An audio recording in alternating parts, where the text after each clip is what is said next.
Começa agora o programa Bem Viver, uma prosa sobre saúde, bem-estar, comida e agroecologia. Produção Rádio Brasil de Fato.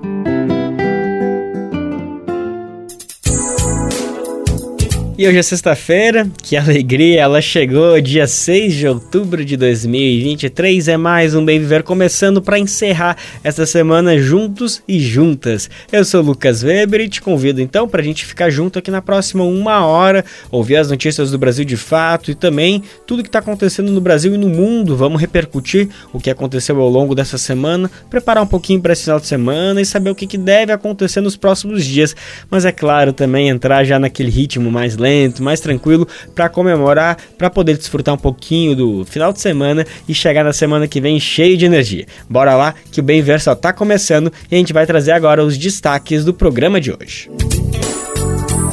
Seca extrema na Amazônia nas últimas semanas ameaça a produção sustentável que mantém floresta em pé. O nosso repórter Murilo Pajola conversou com famílias ribeirinhas e com um pesquisador do Amazonas para entender os impactos socioambientais da estiagem. Ailton Krenak, eleito para a Academia Brasileira de Letras. Ele é o primeiro indígena a ocupar uma cadeira prestigiada na academia e é o primeiro imortal indígena da Academia Brasileira de Letras. Em resposta à onda de violências na Bahia e no Rio de Janeiro, o governo Lula lançou o Programa Nacional de Enfrentamento às Organizações Criminosas.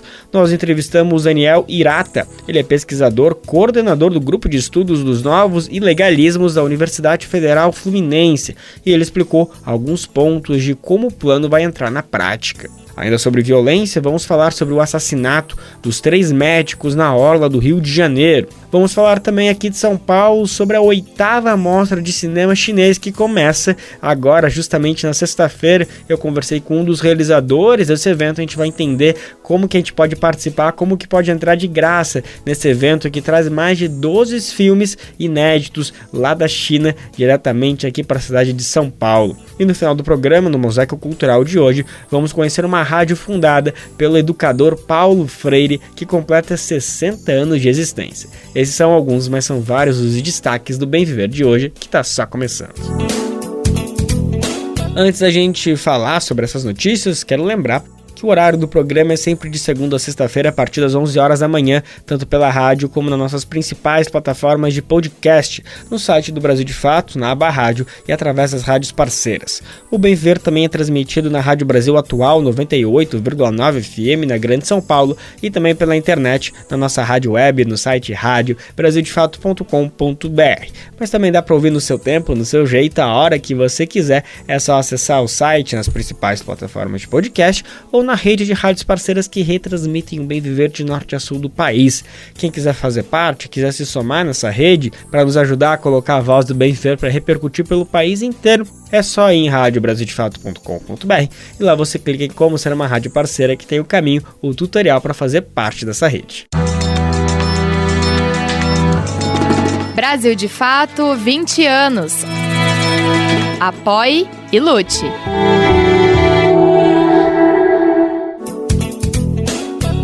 Então a gente começa o programa de hoje falando sobre a seca no estado do Amazonas, que tem causado impactos ambientais e sociais para as populações ribeirinhas que vivem às margens dos rios.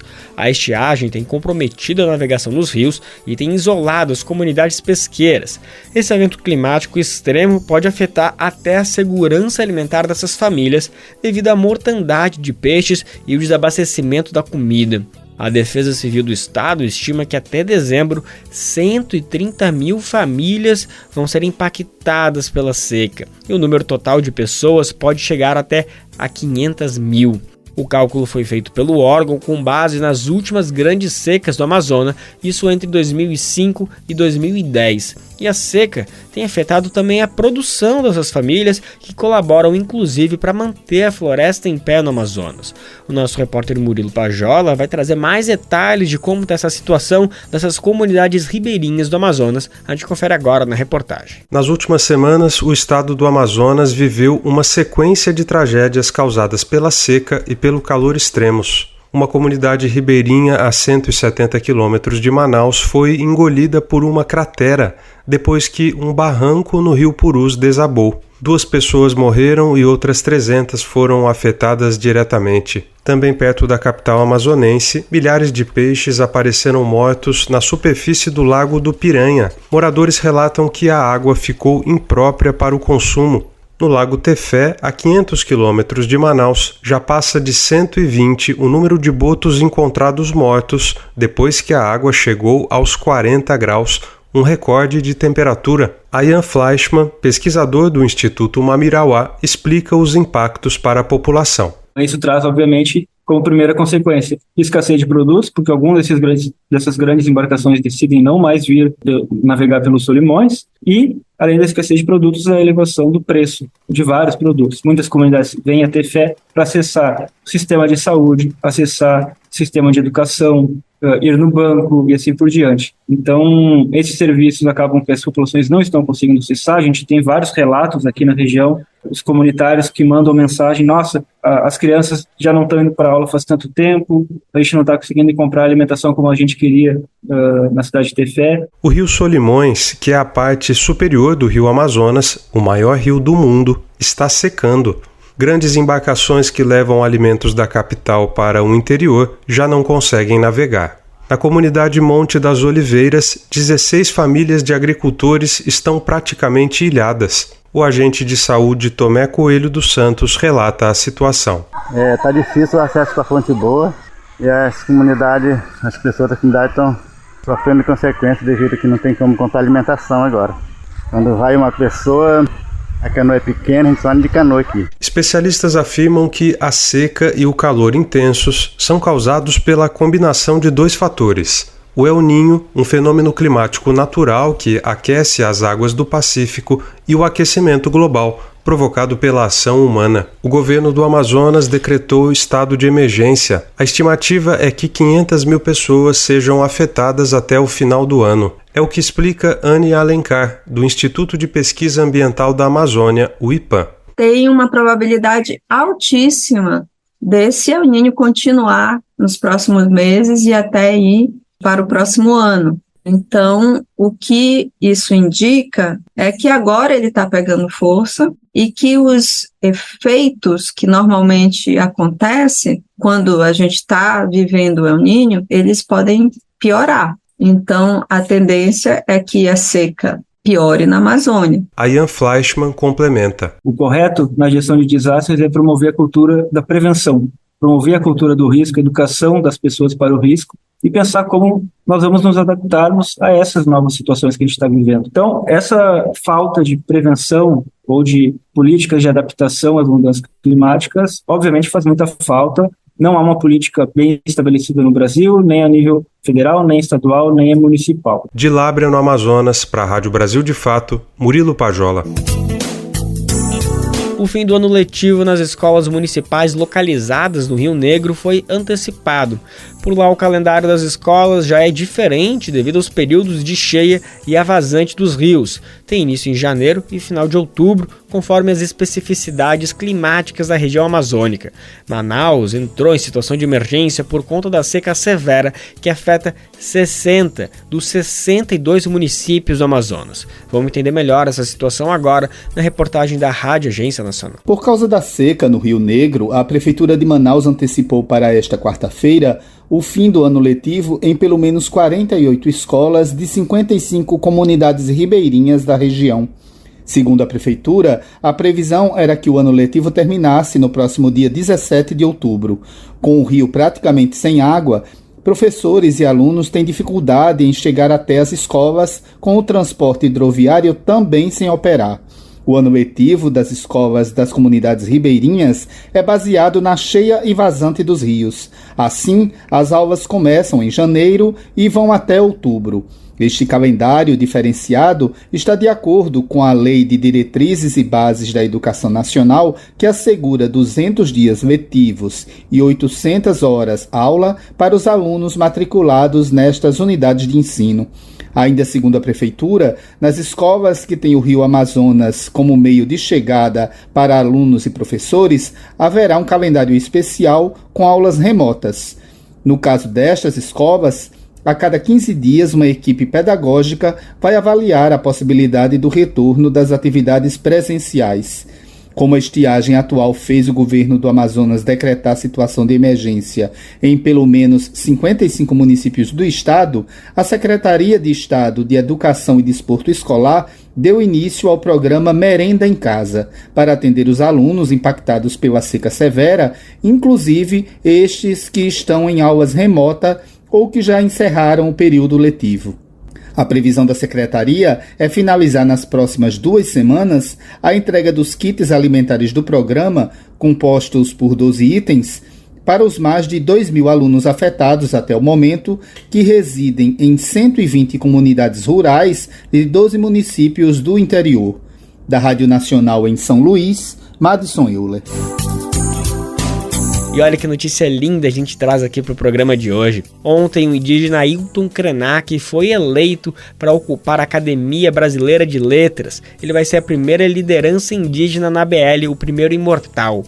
O autor mineiro pleiteou a cadeira número 5, aberta após a morte do historiador José Murilo de Carvalho, e estava concorrendo com também escritores indígenas como Daniel Munduruku.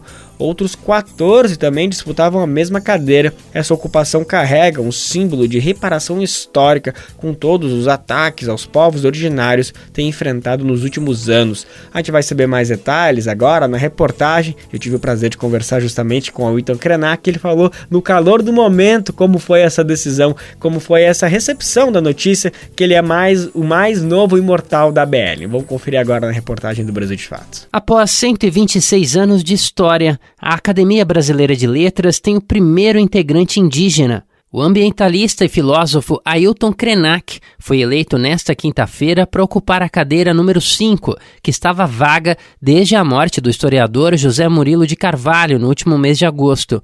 Emocionado, o mais novo imortal da ABL conversou com o Brasil de Fato, assim que tomou conhecimento da eleição. Agora as pessoas querem ler uma literatura que traga alguma ciência e literatura, consciência. Então, assim, eu fico muito honrado de ter pessoas como Paulo Coelho, por exemplo, que foi o primeiro a declarar voto no Ailton, antes de todo mundo. E o próprio José Murilo, que ocupou a cadeira número 5, até que ela se tornou objeto dessa eleição agora, ele escreveu sobre a nossa história, a história política do Brasil, de uma maneira tão inovadora que eu acho que a academia está acostumada com a inovação. Krenak concorreu com outros 14 candidatos e era um dos favoritos, junto da historiadora Mari Del Priore e do também líder indígena Daniel Munduruku. O vencedor somou 23 votos contra 12 de Del Priore e 4 de Munduruku.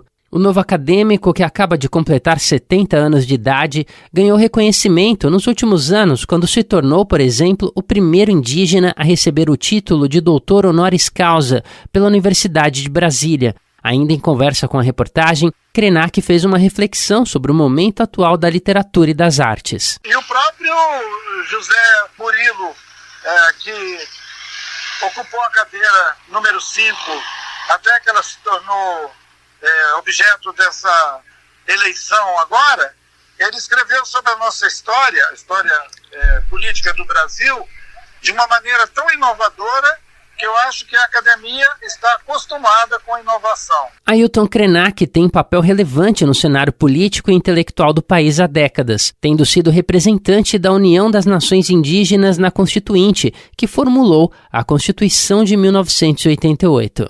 De São Paulo, da Rádio Brasil de Fato, locução Douglas Matos. O ministro da Justiça e Segurança Pública, Flávio Dino, lançou na segunda-feira o Programa Nacional de Enfrentamento às Organizações Criminosas. O plano de ação tem o objetivo de desarticular facções ligadas ao tráfico de drogas e prevê o investimento de R$900 milhões ao longo de 3 anos.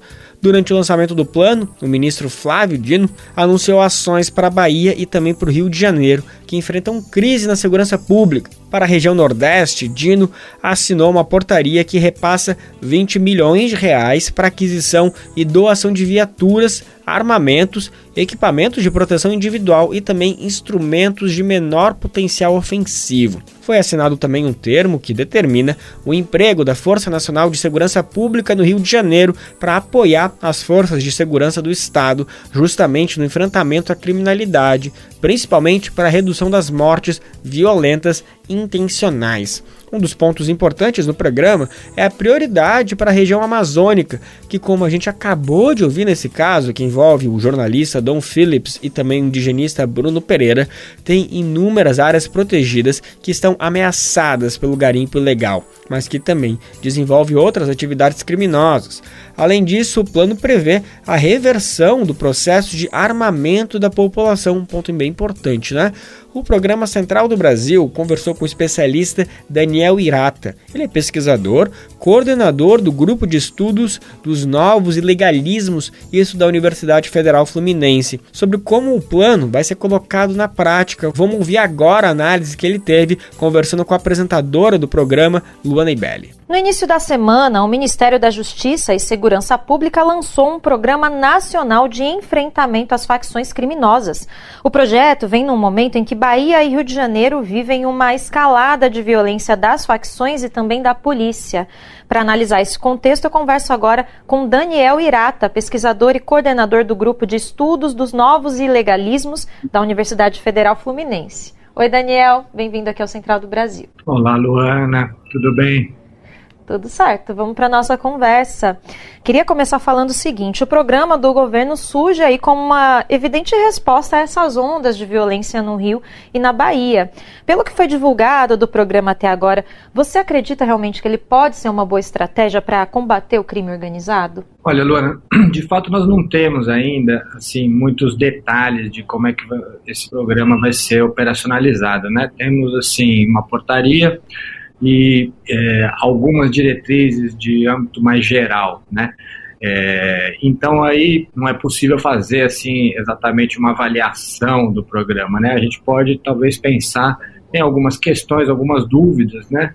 Que ficam aqui para a gente sobre como é que ele funcionaria de fato, né? Então assim, tem algumas ações que me parecem bastante importantes, sobretudo do ponto de vista do compartilhamento da inteligência das forças federais e estaduais, e outros pontos causam evidente preocupação, dado o histórico, né, enfim, outros momentos em que o governo federal interviu nessa área de segurança pública e que não tiveram resultados tão condizentes com o que a gente espera que seja feito com relação ao enfrentamento da criminalidade organizada, né? Pessoal, eu queria falar com você da situação da Bahia, que tem se destacado bastante nos últimos meses. O governo tem alegado que a violência é resultado de uma disputa de territórios por crime organizado, né? Então, a ação da polícia também tem chamado a atenção pela letalidade. Foram 71 pessoas mortas no mês de setembro, incluindo um policial federal e 2 policiais militares. O que está por trás dessa onda de violência? Dá só para a gente jogar a culpa somente no avanço do crime organizado por lá? Eu acho que a relação entre criminalidade organizada e forças policiais, ela não pode ser muito dissociada, né? Então, quer dizer, nós temos, né, na Bahia um cenário de fragmentação dos grupos criminais presentes no estado, que gera uma situação de bastante instabilidade. Isso é algo semelhante ao que acontece no Rio de Janeiro também, né? O Rio de Janeiro se caracteriza por ser um estado cuja malha urbana é pontuada por diversos grupos diferentes que vão disputar o controle territorial armado. Isso é um problema gravíssimo que tem que ser enfrentado me parece, sobretudo, enfrentando, né, enfim, as bases, atuando sobre as bases econômicas, né, o modelo de negócios desses grupos, e também o amparo político que permite que esses mercados ilegais ocorram. Por outro lado, há a questão da letalidade policial. Desse ponto de vista, Rio de Janeiro e Bahia são dois estados particularmente problemáticos, né? Quer dizer, nós temos uma resposta que é pelos governos estaduais, que é absolutamente ineficaz para o enfrentamento dos grupos armados, que se baseia quase que exclusivamente em operações policiais, em ações extremamente letais das forças policiais. E isso, na verdade, só amplifica o problema, isso não resolve o problema, né? Quer dizer, você tem uma liderança que é executada pelas forças policiais, imediatamente você vai ter uma disputa pela sucessão.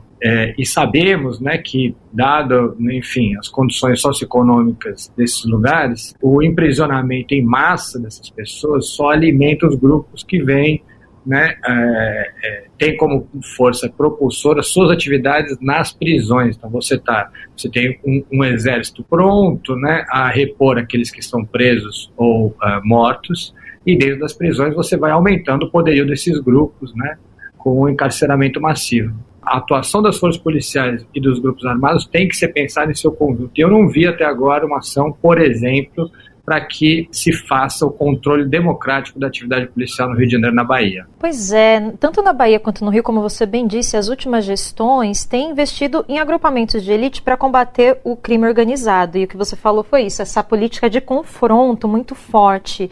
E isso não tem se mostrado, então, o melhor jeito de lidar com essa situação, né, Daniel? Queria saber de você como intervir para além disso, para além do confronto, que outras situações, que outras soluções, na verdade, a gente pode encontrar. Me parece que esses grupos eles se apoiam muito fortemente, né, enfim, em mercados desregulados, né, enfim, mercados em que a gente às vezes tem até a presença do Estado, mas a gente não tem a efetiva mediação pública para a sua regulação. Então, assim, isso podemos começar falando sobre o mercado de drogas, propriamente dito, mas também o de armas, e uma série de outros mercados que estão, né, na mira desses grupos. Quer dizer, a atuação na regulação desses mercados atacaria não somente essas bases econômicas que permitem esses grupos acessarem a armas letais, caras, poderosas, né, enfim, ao fortalecimento da sua estrutura, como também seria uma atuação muito menos letal. A outra coisa que me parece fundamental é o rompimento da penetração desses grupos em agentes públicos, né, enfim, ou seja,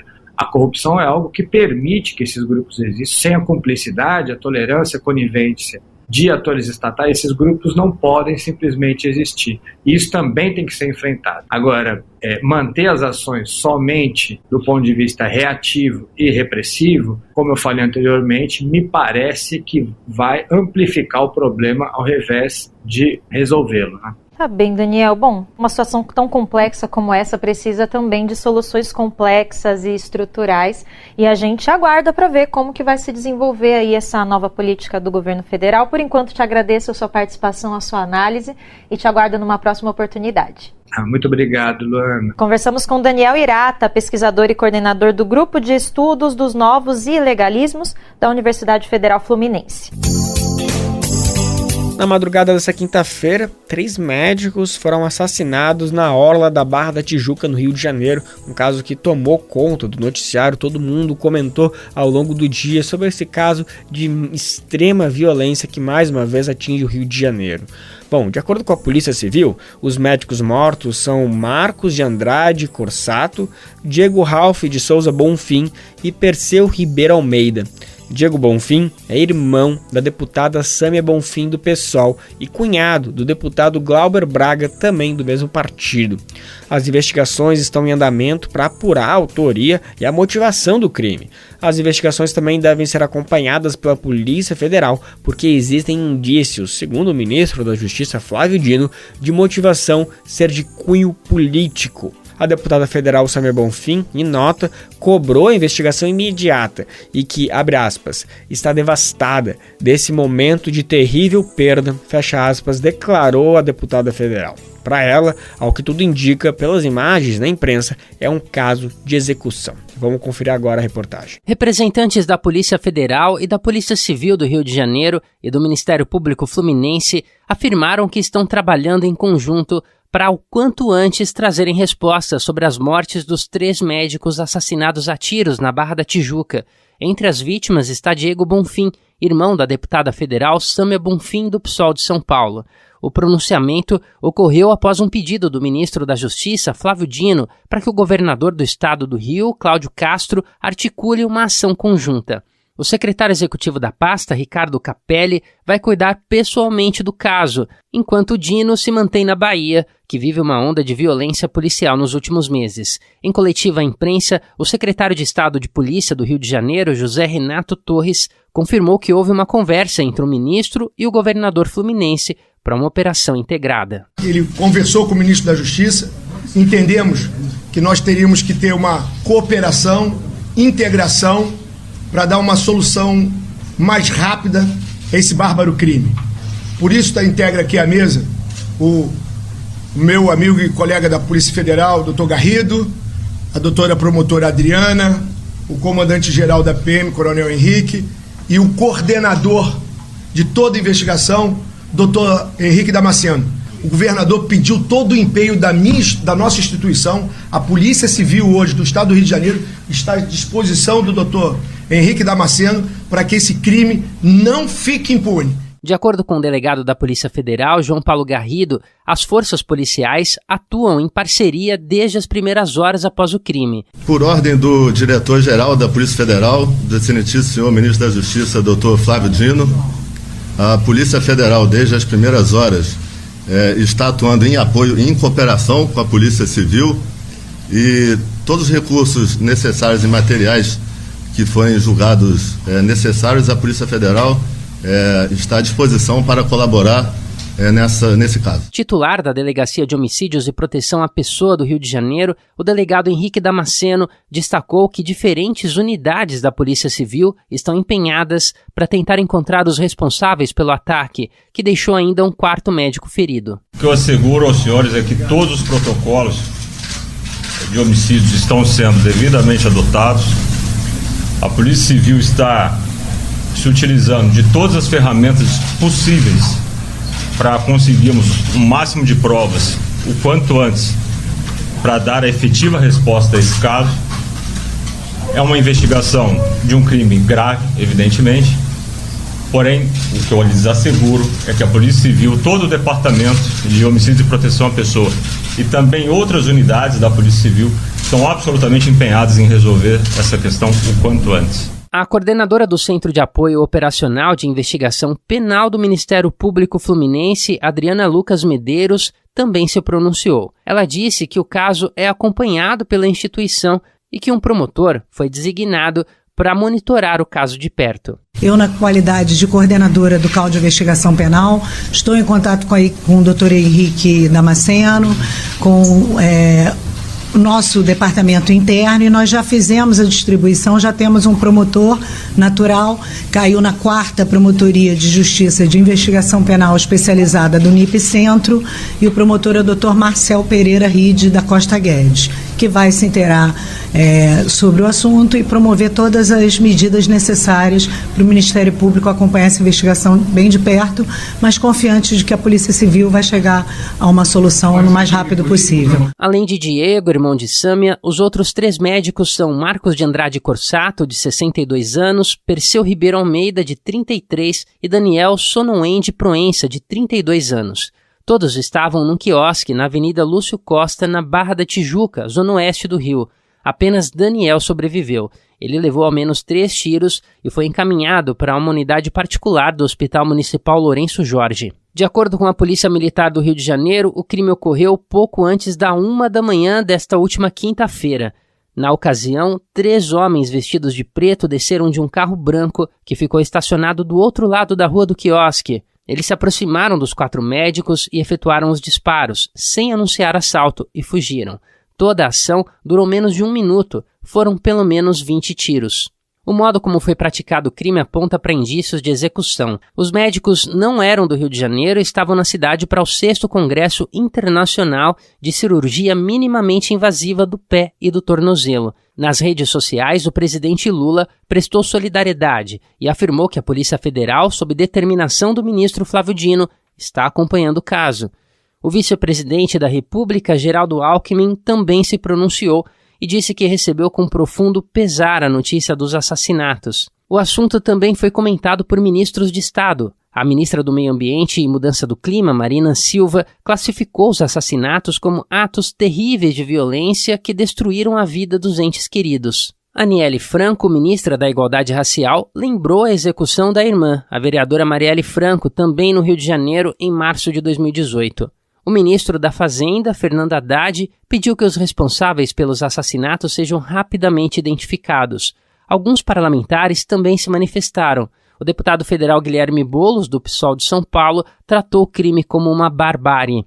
O psolista carioca Chico Alencar, que também atua na Câmara Federal, defendeu que o assassinato tem todas as características de crime de mando. Já a deputada Luísa Erundina, do PSOL paulista, requisitou que a investigação seja rápida e comprometida com a justiça. Na mesma linha, a deputada federal Duda Salabert, do PDT de Minas Gerais, pediu que as motivações do crime sejam esclarecidas e que a justiça seja feita. De São Paulo, da Rádio Brasil de Fato, com reportagem de Carolina Oliveira. Locução, Douglas Matos. Ainda sobre o tema de segurança pública, o Supremo Tribunal Federal decidiu que o governo deve apresentar um plano de combate às violações no sistema prisional. O prazo é de 6 meses para entregar a criação de estratégias de combate aos problemas encontrados nas prisões do país. A decisão é fruto de uma ação do PSOL e pede o reconhecimento da precariedade das unidades prisionais e ataque à dignidade humana. Vamos entender melhor sobre essa decisão da Suprema Corte? Quem conta pra gente é Rodrigo Gomes. O STF, Supremo Tribunal Federal, determinou que o governo federal apresente um plano nacional para enfrentamento de violações em presídios do país. A decisão foi unânime e estabelece o prazo de 6 meses para a divulgação do documento. A votação foi encerrada nesta quarta-feira, dia 4, com o acompanhamento coletivo do voto do relator, ministro Marco Aurélio Mello, que está aposentado desde 2021. O julgamento foi o primeiro pautado pelo ministro Luiz Roberto Barroso para voltar ao plenário após ele assumir a presidência do Supremo. Barroso apresentou seu voto na última terça-feira, dia 3, com pequenas divergências ao que foi apontado por Marco Aurélio em 2015. O entendimento de Barroso foi seguido por seus colegas de STF. Ao retomar a discussão, o presidente do Supremo destacou que é de interesse público a melhoria do sistema carcerário. O ministro lembrou ainda que grande parte das pessoas presas cometeram crimes de baixa periculosidade. Mas no atual estado do sistema carcerário, podem passar a integrar organizações criminosas ou cometer crimes mais graves devido ao contato com outros presos. A votação unânime reconheceu, abre aspas, estado de coisas inconstitucional, fecha aspas, no sistema carcerário. Isso significa que há violações generalizadas de direitos fundamentais causadas por incapacidade das autoridades públicas e que o judiciário deveria intervir. O conceito foi apresentado inicialmente na Colômbia e reconhecido no STF por Marco Aurélio em 2015. De São Paulo, da Rádio Brasil de Fato, com informações da redação, locução Rodrigo Gomes.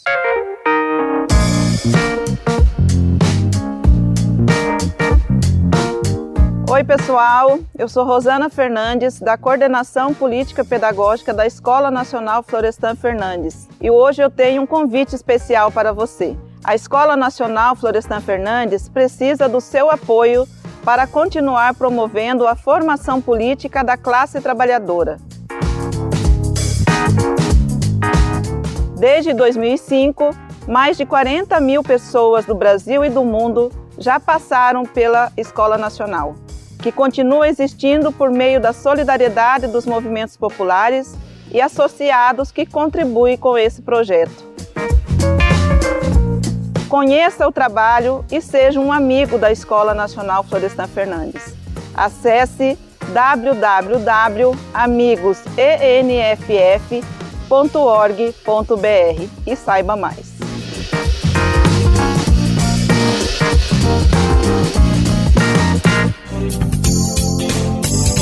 Tem um convite que eu vou fazer agora que é especial para quem está morando em São Paulo ou está indo de passagem, mas mesmo quem não está na região por esses dias, olha, fica sabendo que a gente vai trazer uma dica que vale a pena talvez até se programar para vir para São Paulo, e mesmo que não possa vir nesses próximos dias, vale a pena conferir a programação, que com certeza vai ter que ficar atento para conferir em algum outro momento, seja na sua cidade ou enfim, dar uma pesquisada.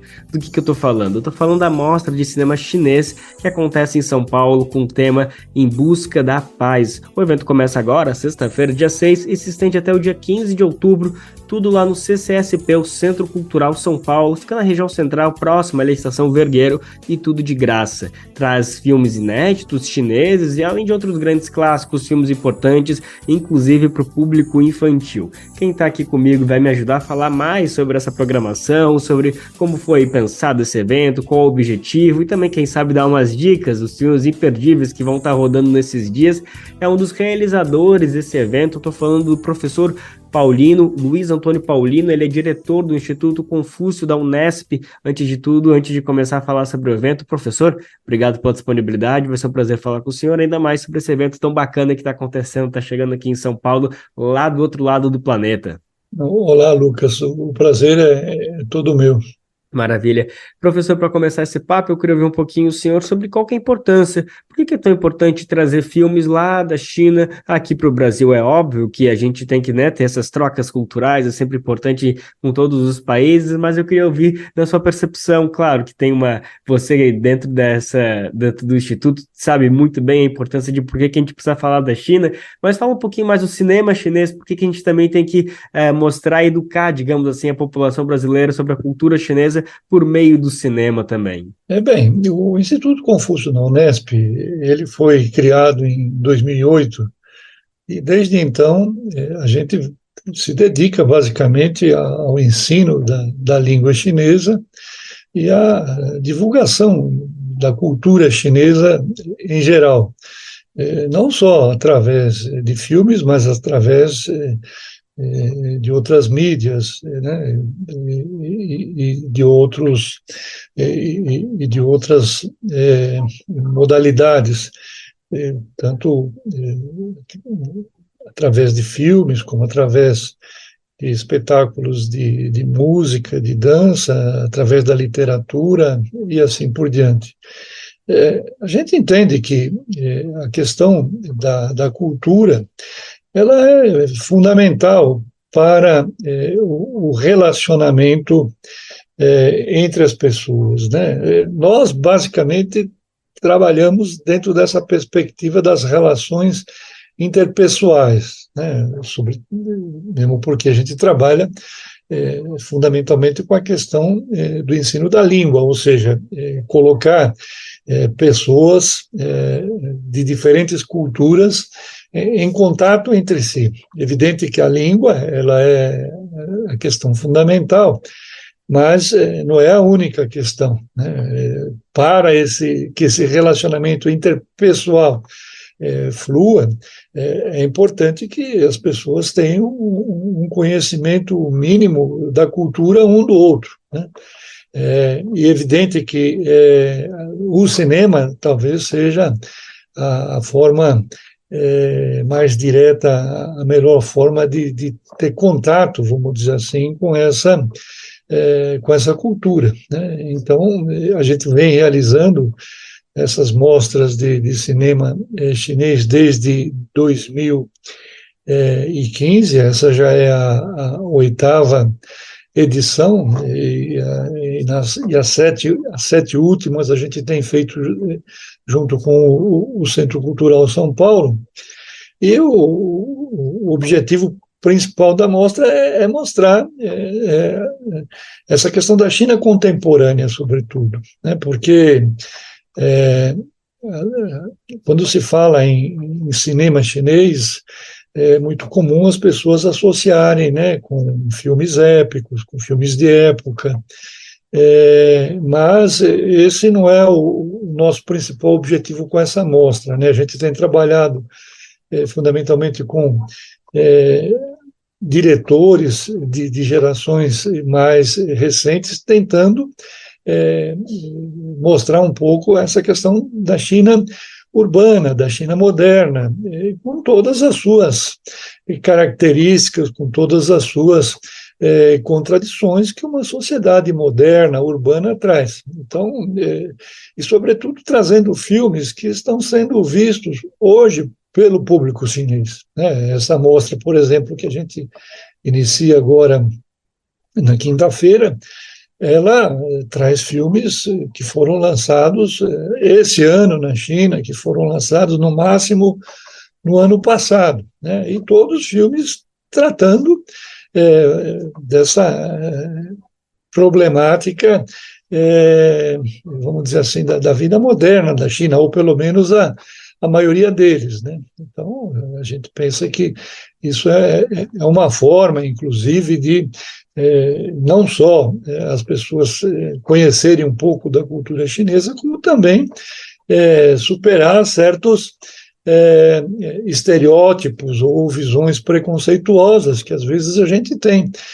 Um estereótipo é muitas vezes uma visão simplificada que a gente tem do outro pela falta de informação, né? Na medida em que as pessoas têm contato com mais informação, a tendência é que elas adquiram uma visão mais complexa, mais rica do outro, né? E escapem, vamos dizer, dessas visões estereotipadas e muitas vezes preconceituosas.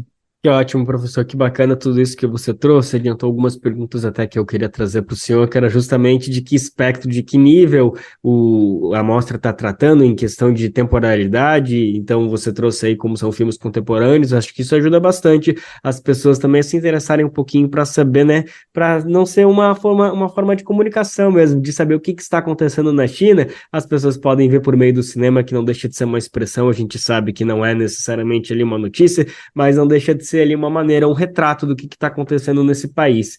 Ainda sobre essa questão, eu queria aprofundar um pouquinho mais e ouvir a sua percepção, professor. O senhor acredita que as pessoas, no geral, vão se surpreender ao ver esses filmes? E quando eu digo se surpreender, eu digo tanto por esse aspecto que você estava falando da cultura, desse retrato que traz, mas também na questão cinematográfica, na questão técnica também. Você acha que é uma outra linguagem de cinema que a China traz? Não seja melhor ou pior, mas enfim, é diferente da que o pessoal está acostumado, tanto dos filmes nacionais como também dos filmes hollywoodianos, que tanto invadem nosso cinema e nossa casa, enfim, que a gente está tão acostumado a ver? Eu penso que surpreende sobre diversos aspectos, né?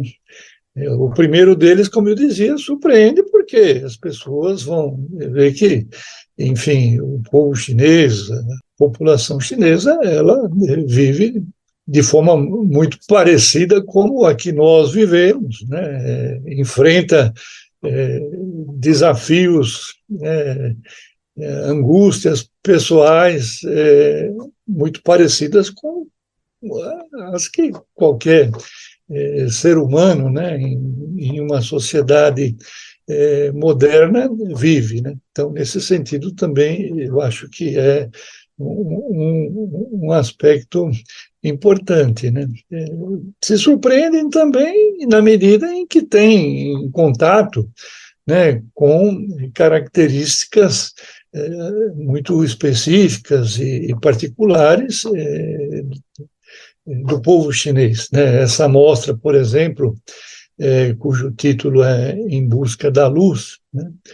Ela tem, vamos dizer assim, como temática de fundo, né, essa questão da família, né, que é uma questão central na sociedade chinesa, né? Talvez não exista nada mais central, vamos dizer assim, dentro da sociedade chinesa, e isso não vem de hoje, ou seja, é uma tradição milenar, do que essa questão da família, né? Então, essa mostra, todos os filmes, ou pelo menos a maioria dos filmes, eles têm, vamos dizer, como pano de fundo, essa questão das relações familiares, né? E isso é um aspecto, como eu disse, muito importante da sociedade e da cultura chinesa. A importância da família, né? Nós aqui no Brasil, ou, enfim, os países ocidentais, eles, não que a questão da família não seja fundamental, mas você tem, vamos dizer, uma presença maior do Estado, vamos dizer assim, provendo alguns serviços, o que faz com que essa questão da solidariedade familiar, da presença da família, às vezes não seja tão relevante, né? A sociedade chinesa é uma sociedade muito calcada, vamos dizer, nessas relações de solidariedade da família, né? Ou seja, é muito comum, né, sobretudo no campo, na China, quando você vai visitar, enfim, as pessoas que vivem no campo, aquelas casas com 3 andares, né, onde vivem geralmente 3 gerações, né? O filho, a família, os avós e os bisavós, ou seja, o ideal, né, que nem sempre se concretiza, né, mas o ideal é essa ideia das 3 gerações vivendo no mesmo espaço, né? Tanto que se pega na China, por exemplo, a idade de aposentadoria, né, é de 60 anos atualmente, o que é uma idade relativamente jovem, né, para, por exemplo, aqui no Brasil, no setor público, a aposentadoria compulsória se dá aos 75 anos. Com essas mudanças que houveram aí no sistema de previdência, muita gente vai, tanto no setor público como no setor privado, vai acabar morrendo sem se aposentar até cumprir essas regras que foram estabelecidas. Mas na China, essa idade de 60 anos ela é mais ou menos rígida. Por quê? Porque sempre existe essa ideia, né, de que quando você chega aos 60 anos, a sua missão é outra, a sua missão é cuidar dos netos, né? Cuidar da família, né? Então, eu mesmo, às vezes, converso com colegas, né, da universidade e falo, bom, mas você vai se aposentar agora com 60 anos, ainda muito jovem, né? Mas agora tem que cuidar dos netos, né? Então, essa questão da família é uma questão muito forte na sociedade chinesa, esses elementos de solidariedade, de apoio. E a temática dessa mostra, ela gira em torno dessa questão das relações familiares. Na verdade, essa mostra, ela junta um pouco diversas características, vamos dizer, da sociedade chinesa.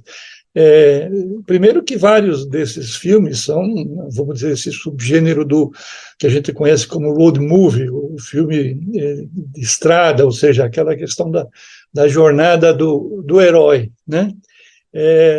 E a questão da superação dos desafios, né? Que são coisas muito caras ao povo chinês, que é um povo que luta e que sempre lutou contra desafios importantes para chegar até onde chegou, né? E essa questão da família, né? Então, para quem tiver a oportunidade de assistir esses filmes, vai poder perceber claramente essa questão, né, de que muitos dos filmes eles têm um pouco essa ideia do road movie, ou seja, da jornada do herói, e dessa questão sempre da superação de desafios, sempre tendo a família, vamos dizer assim, como pano de fundo. É isso que as pessoas vão ter oportunidade de ver na mostra. Quanto às técnicas, eu não sou especialista no assunto, né, mas me parece, né, pelos filmes que eu tenho assistido, de que são técnicas também um pouco diferentes, né, de enquadramento, né, das cenas, das imagens, né? Eu tenho a impressão de que quando a gente assiste a filmes, vamos dizer, com esse padrão de Hollywood, são filmes assim, às vezes um enquadramento muito em cima do personagem, né? E no caso desses filmes chineses, você percebe que é um enquadramento mais aberto, né? Onde você tem o personagem ali, mas tem o entorno de coisas acontecendo ali que não tem necessariamente nenhuma relação direta com a cena, mas que elas compõem a cena, né?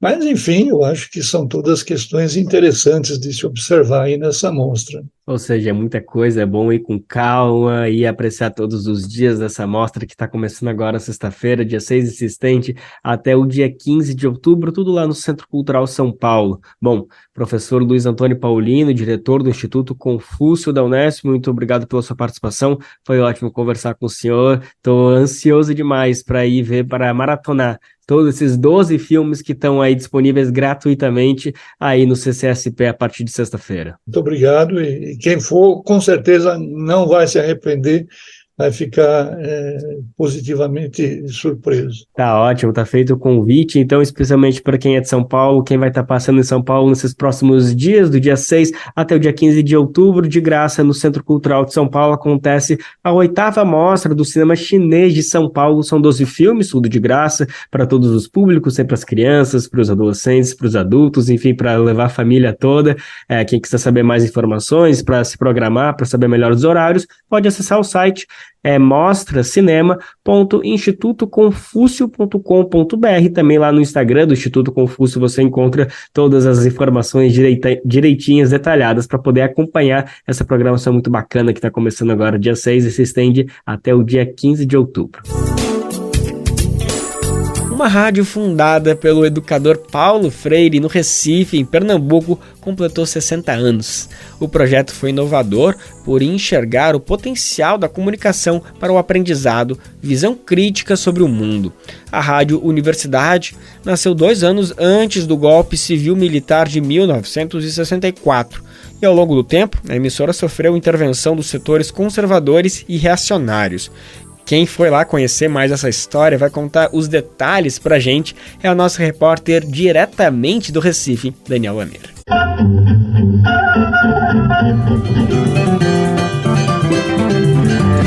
Mosaico Cultural, uma produção Rádio Agência Brasil de Fato. O rádio pode ser importante na construção do conhecimento e na emancipação popular. Nesse sentido, há 60 anos, Paulo Freire apresentou o projeto da Rádio Universidade, na cidade do Recife, em Pernambuco. O historiador Dimas Veras, brasileiro, considera o projeto como revolucionário. Esse projeto da Rádio Universidade, projeto, ao bem dizer, revolucionário e inovador. Inovador no sentido que ele transforma a comunicação numa ferramenta de pesquisa, de ensino-aprendizagem e de transformação do mundo. As primeiras transmissões foram feitas em agosto de 1962 e em setembro do ano seguinte começaram de forma definitiva. Na época, o Recife passava por uma efervescência cultural em áreas como literatura, música, cinema, jornalismo e teatro. No Brasil, era período de reabertura política após o Estado Novo de Getúlio Vargas, que durou até meados da década de 40, como conta Dimas. É um período de euforia democrática, é um período de reabertura, de reorganização das forças democráticas populares. Todos esses movimentos participam disso. No Recife a gente vê um movimento de cultura e educação popular muito forte, esses movimentos sociais ligados à alfabetização, mas também à construção e à divulgação dos folguedos, dos elementos da cultura popular. A gente tem uma cena artística e cultural que começa a ganhar força. Na época, Paulo Freire era vinculado à Universidade do Recife, hoje conhecida como UFPE, Universidade Federal de Pernambuco. A emissora fazia parte do SEC, Serviço de Extensão Cultural, liderado pelo próprio patrono da educação do Brasil. Paula Reis, professora do Departamento de Comunicação da UFPE, explica o contexto. Imagina que isso era 63 e já se criando um conflito, uma tensão em torno, do golpe militar. E aí o que acontece? Em 64, com o golpe, na imprensa começa a vir, logicamente, várias matérias dizendo que era necessário descomunizar a Rádio Universidade, que era necessário acabar com a rádio comunista. E aí realmente ela sofre, como todo SEC, sofre uma intervenção e vai mudar radicalmente o seu projeto. Ao longo de 60 anos, a rádio chegou a ser invadida durante a ditadura militar e teve sua proposta remodelada. Entre diferentes interesses e disputas, chegou a ficar fechada mais de uma vez. Além de alterações na missão, a nomenclatura também mudou algumas vezes. Chegou a ser chamada de Rádio Universitária AM e desde 2018 passou a ser chamada de Rádio Paulo Freire. Essa última para afirmar sua proposta de religação com sua origem, como conta Paula Reis. Paulo Freire nos ensina a ter uma visão crítica sobre o mundo. Então é isso que a gente tem que trazer e a gente traz para a prática da comunicação na rádio. Quais são as disputas, quais são as tensões, quais são os conflitos sociais que estão postos, e aí a gente percebe que as tecnologias elas são estratégias de poder. Então a gente também precisa se apropriar e a gente precisa usá-las em benefício de informação de qualidade. Penso que nessa linha de Paulo Freire, pensando na tecnologia, a gente vai então construir uma comunicação dialógica. Hoje a emissora funciona como rádio escola e tem metade da programação elaborada pela sociedade civil. As redes sociais já foram utilizadas para a criação de pontos focais de diálogo com as comunidades. A partir do slogan "A rádio que fazemos juntos", discursos e práticas do dia a dia buscam os postulados freirianos. Rádio Paulo Freire, a rádio que fazemos juntos.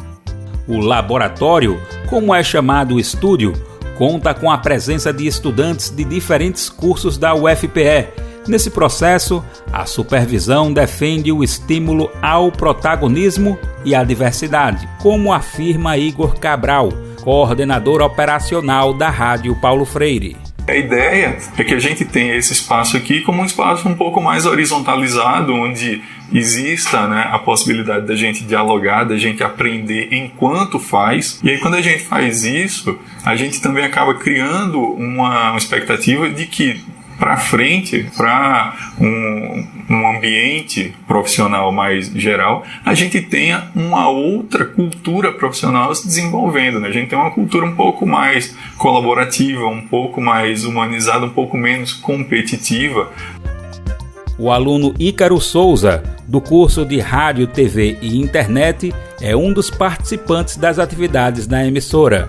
A relação sala de aula e estar aqui na rádio, ela foi um divisor de águas, assim, para minha visão do que era ser radialista e do que era estar dentro de uma rádio. A gente entendeu a importância da Rádio Paulo Freire, a importância de Paulo Freire e a importância da rádio.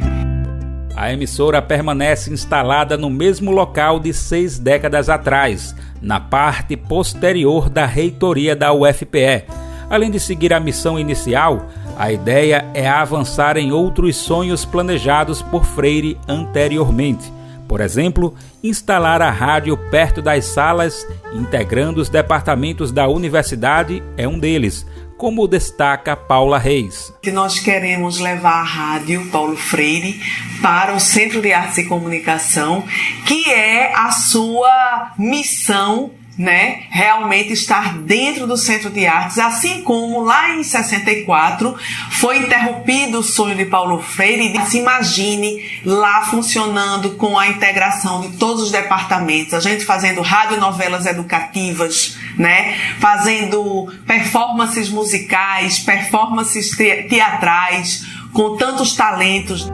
A aluna Eduarda Nóbrega, do curso de Rádio, TV e Internet, também integra a Rádio Paulo Freire. Estar aqui, vivenciar um pouco disso aqui, do que a universidade ela me proporciona, é com certeza uma das minhas maiores gratificações, assim, de estar dentro da universidade e experimentar tudo que tem a me oferecer, mesmo com os sucateamentos dos últimos anos.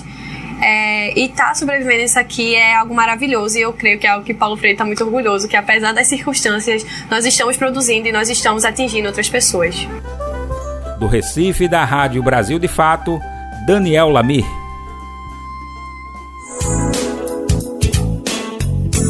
E assim, mais um Bem Viver chega ao fim. Muito obrigado pela sua companhia. A gente se fala e se ouve de novo na semana que vem, segunda-feira, a partir das 11 horas da manhã. Lembrando que você pode nos conferir na Rádio Brasil Atual, 98,9 FM na Grande São Paulo, ou no site radiobrasildefato.com.br. O programa vai ao ar em diversas rádios pelo país, e a lista completa de emissoras que retransmitem o Bem Viver você encontra no nosso site, na matéria de divulgação diária do programa. Aqui a gente aproveita para agradecer esses veículos por estarem com a gente. O Bem Viver também fica disponível como podcast no Spotify, Deezer, iTunes e Google Podcast. Este programa teve a apresentação de Lucas Weber e roteiro de Anelise Moreira, edição e produção de Daniel Lamir e Douglas Matos, trabalhos técnicos de André Parocha, Edson Oliveira, Lua Gattinoni e Emerson Ramos, coordenação de rádio e TV Monize Ravena, diretora de programas de áudio Camila Salmásio, direção executiva Nina Fidelis e apoio toda a equipe de jornalismo do Brasil de Fato.